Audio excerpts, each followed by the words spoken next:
wag naman sana ano ho. Pero ito ay kumakalat na. Kalat na po ito sa social media. Nauna na pong sinabi natin si Mariel Rodriguez, yung asawa ni Mr. Padilla, ni Robin Padilla, natakot nga daw siyang mamatay dahil ayaw niyang maiwan yung kanyang mga anak at yung kanyang responsibilidad ay marami pa daw siyang dapat gawin. Marami pa yung kanyang responsibilidad na dapat punan. Yun yung sinasabi niya, kaya takot daw mamatay. Ang sinasabi nga ng ang nababalita ngayon, meron daw sigurong karamdaman si Mariel Rodriguez. Ngayon naman, ito yung kumakalat. By 2026, ngayong 2026, ito daw yung prediction na itong si Rudy Baldwin. Alam niyo naman itong si Baldwin.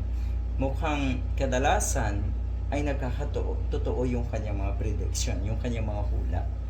At ito yung masakla pa, ito po ay tungkol kay Mr. Robin Padilla.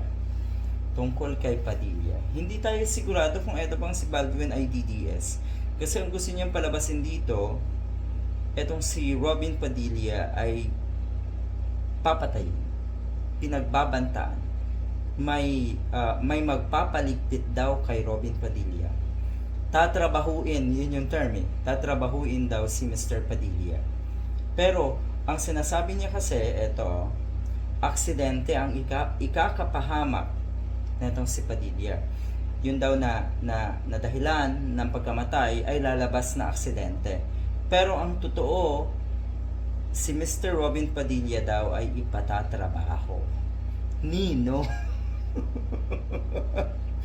Siya ba ay ipatatrabaho ng mga Duterte? Kasi ang totoo niyan, sanay ang mga Duterte sa ganyang kalakaran.